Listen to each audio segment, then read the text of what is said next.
Good afternoon, Henry Grullon here from Henry Grullon Live here from New York City on New York InfoWars, coming to you straight here from New York City in a beautiful 65-degree weather in New York City, and April 10th, 2017, and today is the opening day for the New York City Yankees. It's an exciting day here for the Bronx Bombers, who are opening their opening day, and it's exciting for us New Yorkers, for us here from the Bronx. So we are happy that it's opening day, and it really feels like spring in a beautiful weather out here. I'm Henry Grullon and your host here, and just trying to let you know you can follow me on Facebook Live, and other times you can find me on Instagram under New York InfoWars. You can find me also on YouTube channel under New York InfoWars. Please subscribe when you see it. Please put a like, a comment if you like. Also on Facebook, if you see something that you like, that helps me to continue to do these videos if you enjoy them. And you can also find me on Twitter at Henry Grullon 4. Also, you can press like and put any comments that you feel. And I am a part of many pages when I put certain videos up. And some pages has up to 1,000 people, up to 70,000 people. So sometimes, depending on the videos, I would post them up.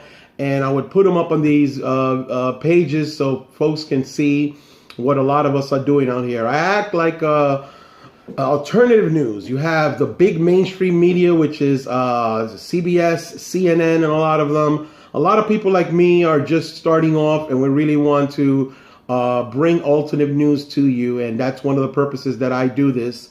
And before we get started, we do ask in the Holy Week. Palm Sunday was started yesterday. Working its way up to Good Friday this Friday, and then Easter Sunday for us Christians. It is the Holy Week. We do ask for all Christians and all people of faiths to pray for just the latest bombing, a genocide of Christians that are in the Middle East.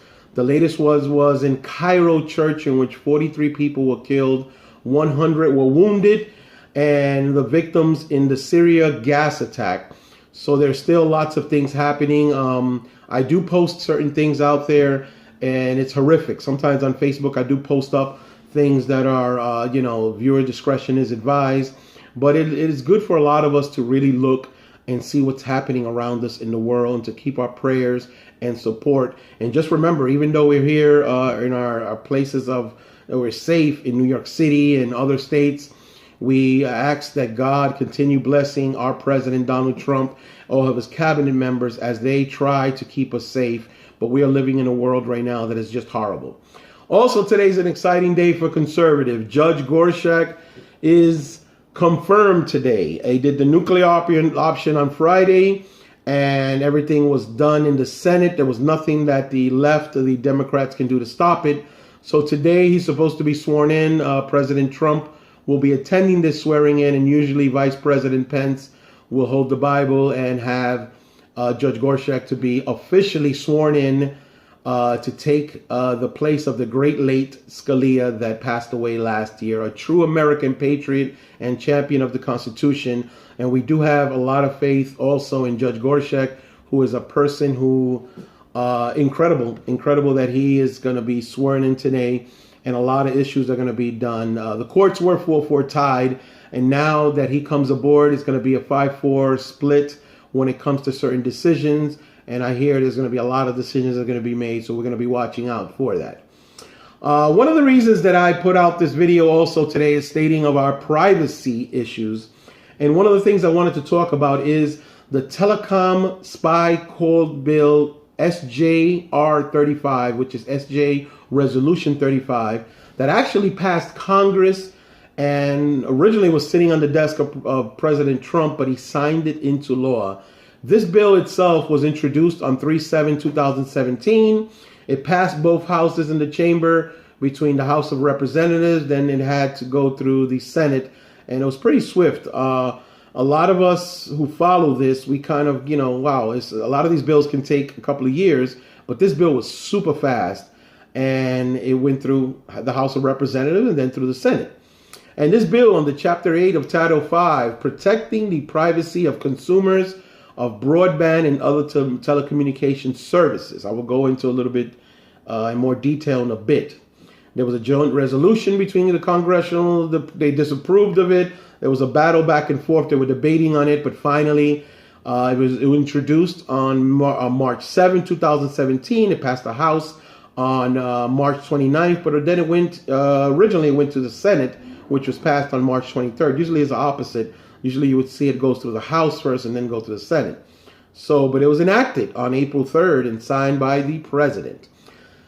The telecom provider has an access to everything in our browser history, whether it's Google or not. Just wanted to explain to you, whatever cable company you use, in this case, a lot of my family and friends here in New York, we use Optimum, which is a monopoly company, which they do have also Verizon with their Fios. But this is kind of interesting when you are online in your own house, even if you're using whatever device that you're using or your computer. But if you're using your network on your house, these telecom providers have access to what they call them ISP, which is Internet Service Provider.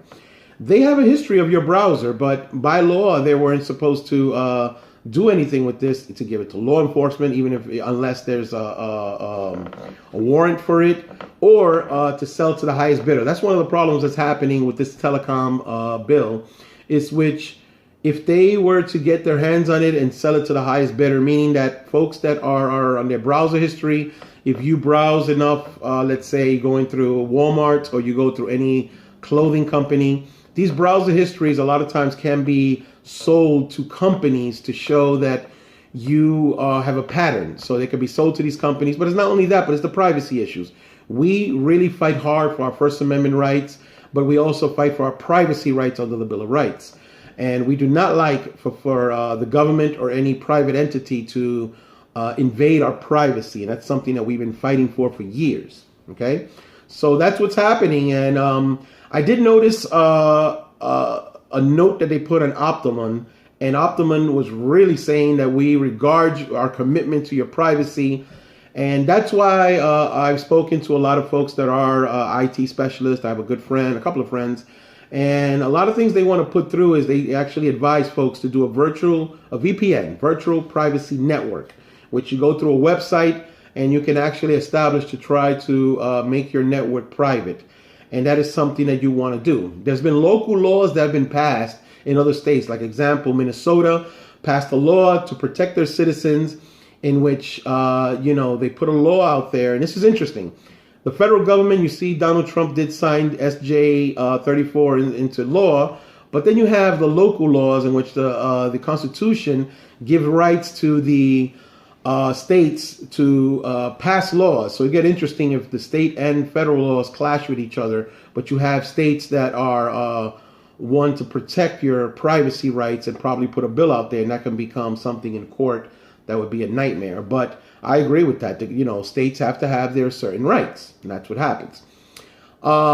This is going to be a part one of this segment that I'm doing. It's going to be a part two. But I also wanted to talk briefly about the biometric systems. Biometric systems is fingerprint or eye retina, which they call it iris.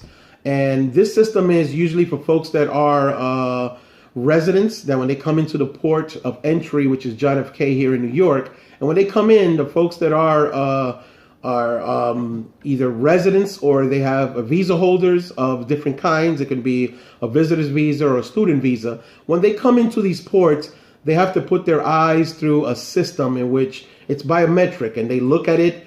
And this system, it actually puts information in a database. Folks don't know when these folks who are residents or visa holders, this is already in a system, in a database. They also have the Interpol, and that's how they grab a lot of folks. In one of my segments, when I gave about immigration, a lot of folks didn't know that there was one national, a Dominican national, that was actually caught. He had a visitor's visa that was expired, which under immigration law, he would have been illegal. He would have been in a criminal act of being illegal, and they could have caught him. But in this case, it was under Interpol, also a database. And what happened is when he got caught and they ran it through the system, not only did he come up with the immigration system that is a visa expired, but he also came up through Interpol. And Interpol showed that he had a warrant of his arrest. One of the few that I've actually spoke about in that program that I spoke about the immigration or immigration rights for illegals. And he came up that he had a warrant in the Dominican Republic, in a city in San Pedro de Macorís in Dominican Republic, in which there was a warrant for his arrest. He was actually an ex-cop from Dominican Republic. He was wanted for murder. So when ICE ran his name and his biometric through the system, they caught him on Interpol and they detained him, and he was deported. And he was one of the few that have been deported for having a warrant in another country. There was another Mexican national also that happened to. But that's incredible. So you can see it's not just folks that are under that, okay? The next thing we want to talk about is RFID. It's the RFID chips. I think if you've seen them. First of all, you have the RFID chips, which are radio frequency identification, and that's the use of electromagnetic fields. In this case, I usually have my passport on me, and the passport itself has an RFID chip, the newer passport. So anybody who has recertified their passport in the last 3 to 5 years, the older passports don't have it, but they slowly blend this into a system. So anybody who is an American citizen, and the passports is every 10 years that you recertify. So I recertified mine, I think it was about 3 or 4 years ago, and it has an RFID chip in it. If most of you remember, if you have a credit card, debit card, on the back of it has a black strip, that's an old system. And also biometric with your finger, that's an old system they used to use when they used to put it on ink, and then they would compare it and put it in a system. Now it's biometrically, electronically. So now most people who are fingerprinted, well, people who are, in my case, I used to be a New York City transit police officer. When I first joined the department, back then it was not biometric, and I actually did the fingerprint, the ink old style, and I did that. But when I worked for the New York City Department of Homeless Services back in 2007, they did the biometric. By then they had it, and they did put my fingerprint, and they did ran it through there, and I'm in the system. Right now in the database, I will show as a transit police officer back in the late 90s, and then in 2007 working for the New York City Department of Homeless Services. But looking at that, you would see that now this biometric system is what is in place right now, okay? The passports have it. So the RFID chips itself that are inserted are in a lot of systems right now. The people that have cars, you drive through here in New York City, the Verrazano, you drive through the, even to go to New Jersey, the George W. If you go there, you'll see that your car has a certain system it has, and that system itself has an RFID chip, and they have a scanner. So when you drive by, they see everything. So they know how to register your name, your information when you first registered for it. But also, they have cameras there that it's also electronically, and everything is scanned and everything. So they know your picture, they know who you are. So that's how they do a lot of criminal investigation. So when they have folks that have committed a crime, that's how they usually follow through. Also, somebody who has a Metro card, interesting enough here in New York City, and I will show you, in a Metro card itself, you see that strip that they have here, that black strip itself, that shows the time and everything. So when you swipe this Metro card through a transit system or a bus system, it registers. That's another way of they grab people with the crimes, or it could help you too. So if sometime they can accuse you of something that you did not do, they can actually go back and see this Metro card, and they can see all your points of travel, and that could help you, or it can go against you, okay? So another thing I wanted to say is the phone, the cell phone. Everybody has one. There's different kinds, the iPhones, and the more modern phones itself, like the ones done back in 2 or 3 years ago. Just to let you know, the phone with the NSA, remember Edward Snowden, everybody knows about that. These phones, and this is one thing I want you to know, if it's on or off, they can still hear you. So let's say The government right now, the NSA, is hearing me right now if they wanted to, if I was a point of interest, which at this point I don't think I am.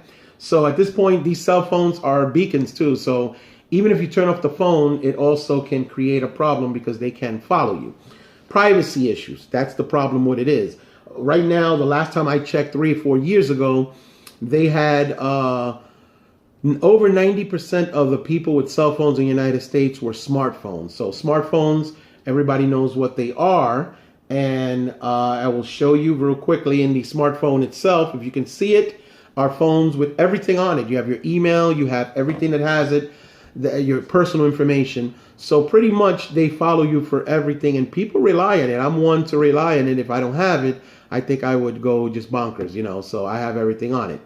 But continuing on the RFID chips, these RFID chips are on most of the passports. And here in New York State, Washington State, and I believe there's a third state that I can't remember off the top of my head, they're putting these RFID chips inside of the license itself. So these licenses itself would have it. I have my Florida license, as you would see, and it has a reflection on the picture of my picture. You can't see it in the what we're recording, but it has reflection, and it's everything to avoid any identity theft and somebody grabbing this and try to duplicate it. So they're very, very sophisticated. You can't see it. It has the symbol of the state of Florida and the reflection on the background. Okay. Behind it, they have a black strip, as you see, and a bio code here. It's also, everything is registered under, and it shows everything about me, about this license. Okay.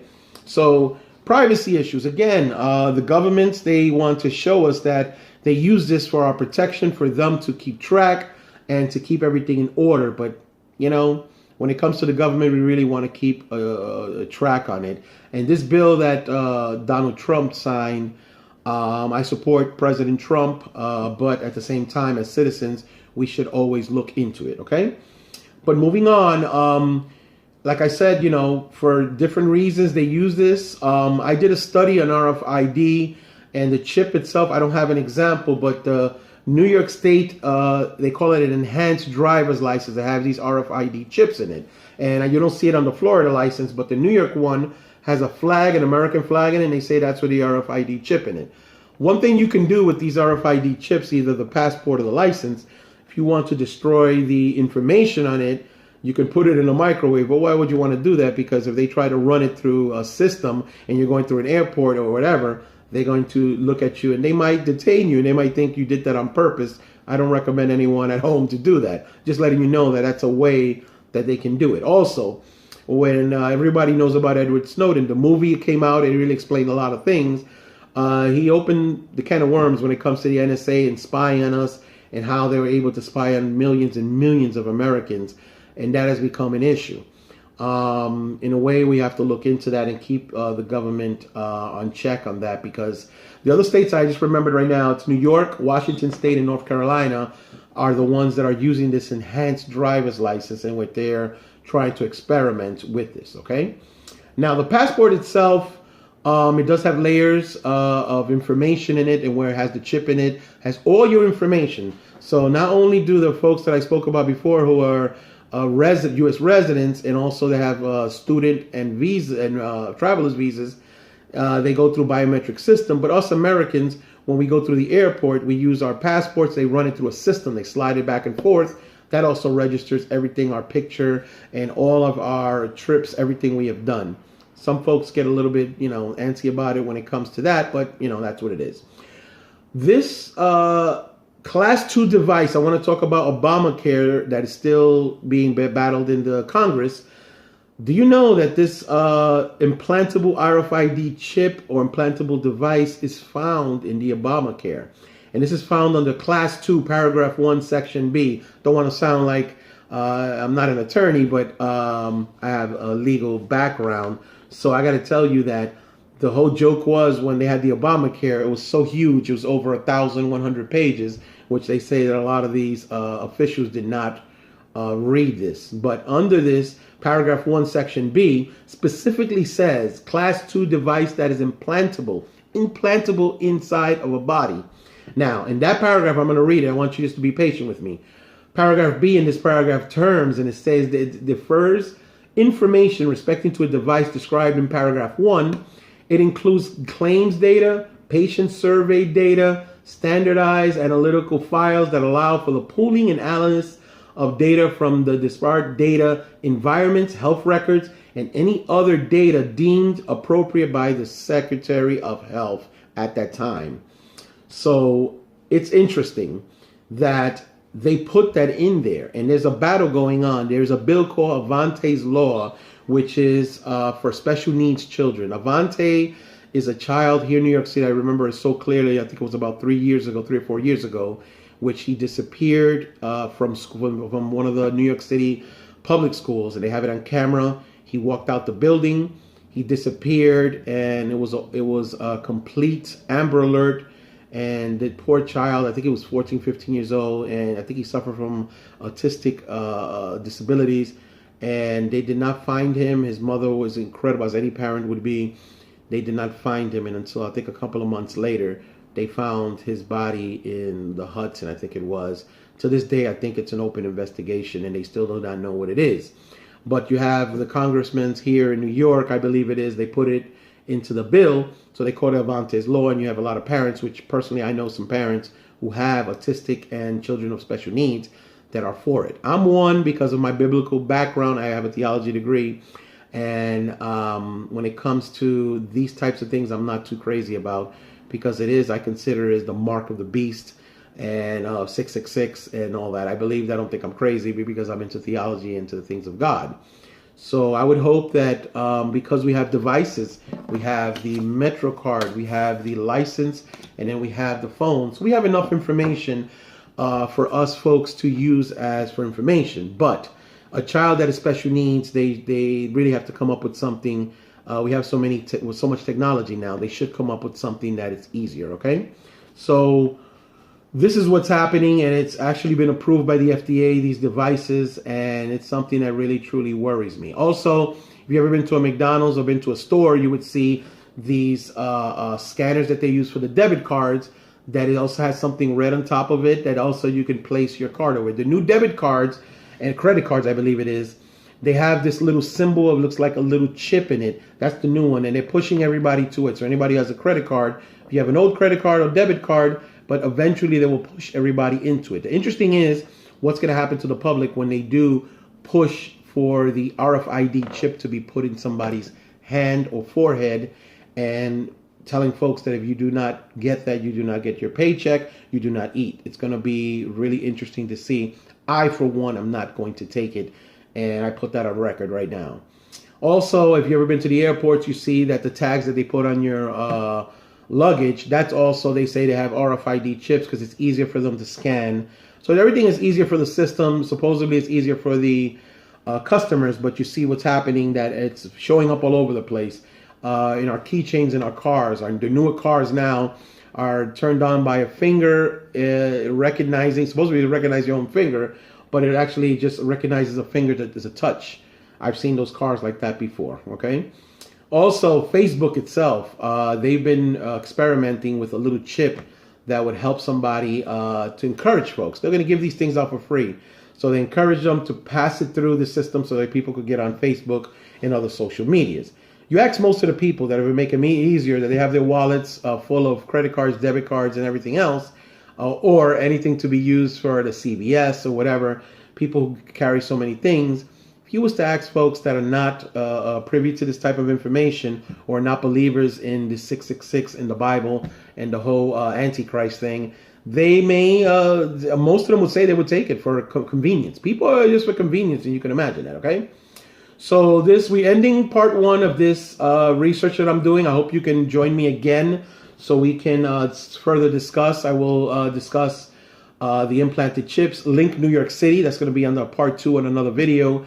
And it's going to be the ones, if you've seen those towers they see in New York City, it's popping up everywhere. That's also interesting, in which, for privacy reasons, they can tap into folks that are around in the same area I want to talk about. And they're appearing in rich neighborhoods and also in low-income areas too itself.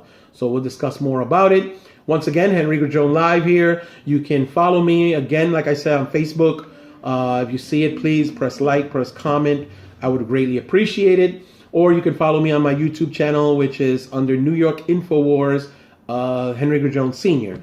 Thank you again. We pray for our country. We pray for our president. And we pray in this Holy Week that we know that these evil, devilish terrorists out there may want to do harm to a lot of the Christians around the world, to protect us here in New York City, because in New York City we are a target, and other places in the United States. So we pray for our law enforcement, for our first responders, and we do pray that for peace and to God to protect us, because I'm one that takes public transportation also, and I do worry about that. So thank you once again, Henry Grullon Live, and thank you for joining me, okay?